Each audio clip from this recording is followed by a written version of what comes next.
Assalamualaikum warahmatullahi wabarakatuh. Kita sambung bab 7 graf gerakan. Okey, kita masuk 7.2 iaitu graf laju masa.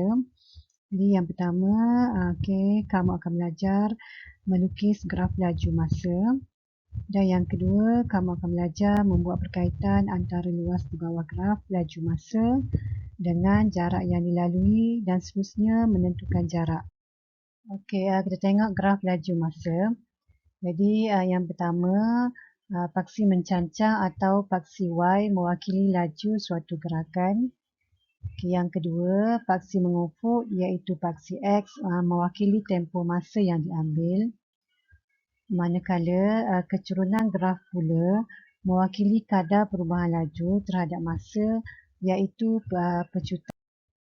Okey, bagaimanakah anda melukis graf laju masa berdasarkan jadual laju masa? Kita tengok contoh 10 di buku teks muka surat 195. Okey, soalannya, jadual di bawah menunjukkan perubahan laju kereta Encik Azizul untuk tempoh masa 5 saat. Lukis graf laju masa berdasarkan jadual yang diberi. Okey, kita tengok penyelesaiannya. Okey, yang pertama, langkah yang perlu kita buat, pilih skala yang sesuai bagi mewakili laju dan masa yang diberi. Yang kedua, kita plotkan titik yang mewakili pasangan nilai laju dan masa. Dan yang ketiga pula, kita sambungkan titik-titik yang diplot dengan menggunakan pembaris untuk memperoleh graf laju masa seperti di sebelah. Kita tengok jawapannya. Okey, ini ialah graf laju masa yang dikehendaki berdasarkan jadual. Okey, kita tengok contoh 11 di buku teks muka surat 196. Okey, soalannya ialah kadar perubahan laju terhadap masa sebuah kapal terbang yang sedang mendarat diberi oleh persamaan V sama dengan 800 tolak 1600 T dengan keadaan V ialah laju dalam kilometer per jam dan T ialah masa dalam jam. Okey, soalan dia ialah lukis satu graf laju masa yang mewakili pendaratan kapal terbang tersebut untuk tempoh di antara 0 hingga 0.5 jam. Okey, kita tengok penyelesaian dia.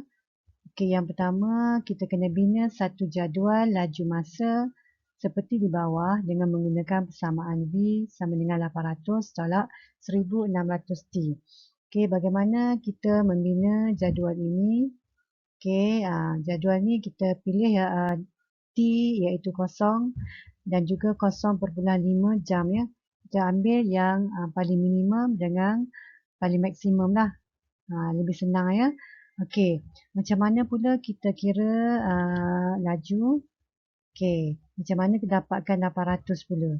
Jadi 800 ni kita gunakan persamaan yang diberi. V ialah laju, kita cari V tu menggunakan 800 tolak 1600 T. Okey, kita gantikan T dengan 0. Jadi 800 tolak 1600 darab dengan 0 ya. Jadi selesaikan akan dapat 800 lah.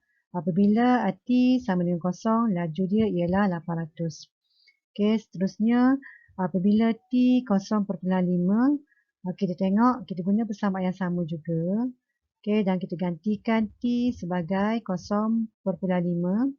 Okey, kita selesaikan, kita dapat laju ialah 0 apabila masa ialah 0.5. Okey, seterusnya lukis graf laju masa dengan kita plotkan titik berdasarkan jadual yang dibina. Okey, jadi ini ialah graf laju masa yang kita lukis ya. Jadi yang pertama kita ada dua titik ya. Yang pertama ialah 0.800. Sini ya kita tandakan pangkah. Dan satu lagi kita ada 0.5 kosong ya. Dan kita ambil pembaris, kita sambungkan. Jadi terbinalah graf laju masa yang dikehendaki berdasarkan persamaan yang diberi. Okey, bagi graf laju masa, luas di bawah graf mewakili jarak yang dilalui. Okay, kita tengok contoh 12 ya. Buku teks muka surat 198.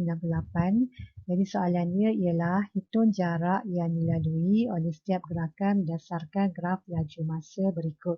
Okay, kita tengok soalan. Jadi langkah pertama, bila kita nampak soalan ni, okay, kamu tengok apa yang terbentuk di bawah graf. Okay, kita akan nampak suatu bentuk, okay, iaitu bentuk trapezium ya. Jadi untuk trapezium ni, kamu kena cari luas trapezium. Barulah kamu akan dapat jarak yang dilalui. Jadi luas trapezium, kamu kena ingat kembali formula dia iaitu 1/2. Okay, 1/2 darab dengan tinggi trapezium iaitu 4/5. Okay, ini dalam jam ya. Dan darab dengan hasil tambah okay, sisi yang selari iaitu 5 tambah 10 ya. Senang nak ingat pendek tambah panjang. Okay, kamu akan dapat okay, jarak yang dilalui ialah 6 km. Okay, tengok soalan B ya. Okay, ini bentuk di bawah graf. Yang pertama, kamu tengok bentuk di bawah graf. Okay, jadi macam soalan A tadi, kita nampak bentuk trapezium juga. Okey, kita tengok. Ini ialah ukuran dia 80. Okey, yang ni pula ukuran dia ialah 40. Okey, ini pula ialah tinggi trapezium 6 minit ni. Kita kena tukar kepada jam ya. Sebab kita nak dapatkan jarak dalam kilometer. Okay, kerana pada paksi Y ni laju dalam kilometer per jam. Manakala pada paksi X masa dia dalam minit. Jadi kamu kena tukar kepada jam ya. Bahagikan dengan 60. Jadi jarak, soalan ni nak cari jarak. Kamu cari luas trapezium. Jadi sama juga kena ada 1/2 darab dengan tinggi trapezium. Okay, kita bagi 60 sebab kita nak tukar kepada jam. Dan yang ni ialah 40 tambah 80 iaitu sisi yang selari ya. Yang pendek ni pendek tambah panjang. Dan selesaikan guna kalkulator. Okay, kamu akan dapat jawapan dia ialah jarak 6 km. Okay, kita tengok contoh 13 ya. Buku teks muka surat 198. Okay, graf laju masa di sebelah menunjukkan kelajuan kereta Puan Liu dalam tempoh 36 minit. Ini soalan dia. Yang pertama, jumlah jarak dalam kilometer yang dilalui oleh Puan Liu dalam tempoh 36 minit. Jadi, perkara pertama ialah kamu tengok apa bentuk di bawah graf ya. Jadi, yang pertama ni kamu tandakan sebagai bentuk A. Okay, yang kedua ni kamu tandakan sebagai bentuk B, dan yang ketiga ni kamu tandakan sebagai bentuk C. Jadi kamu akan nampak luas segitiga tambah luas trapezium dan C juga luas trapezium. Jadi kamu kena cari ketiga-tiga luas kawasan ini ya. Yang pertama kita tengok kawasan pertama dulu. Bentuk segitiga ya. Okey, jadi yang pertama 1/2 darab dengan 10 bahagi dengan 60. Tukarkan minit ya, ini dalam minit.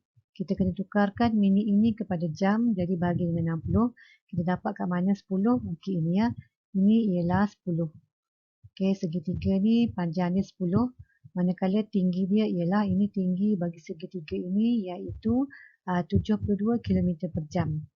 Okey, kita selesaikan. Dan seterusnya kita tambah bentuk B pula.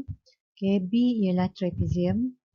Macam tadi 1/2 darab dengan sama juga ya. Ini dapat 20 tolak 10, kita dapat 10. Dalam minit kita tukar kepada jam, maka kita bagi dengan 60. Dan seterusnya kita ada sisi yang selari, panjang tambah pendek ya. Jadi tambahkan 72 tambah dengan 40. Ataupun 40 tambah dengan 72. Ini untuk kawasan B. Manakala kawasan C pula, kita tengok kawasan C juga ialah bentuk trapezium. Jadi kita ada 1/2. Darab dengan 16. Dari mana datang 16? Ini 16 dari mana?